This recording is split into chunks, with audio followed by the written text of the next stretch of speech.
అది నేను చాలా నిర్మోహమాటంగా చెప్పుకోగలుగుతా. My last outing in the Telugu film industry, it was not a great experience for me because I failed big time.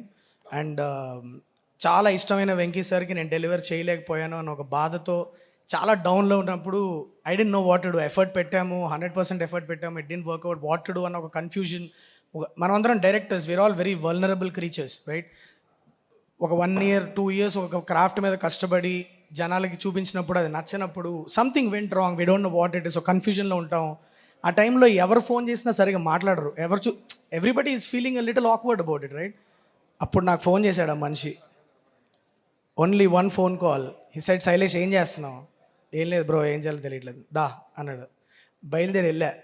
Half an hour he spoke to me, Jagadish, and I tell you, నేను ఇంకా ఎన్ని సినిమాలు చేస్తానో తెలియదు, hit సినిమాలు చేస్తానా, I don't know what it is. But కింద పడ్డ ప్రతిసారి నాకు మళ్ళీ లెగవడానికి కావాల్సిన ఎనర్జీ ఇచ్చిన హాఫ్ అన్ అవర్ అది.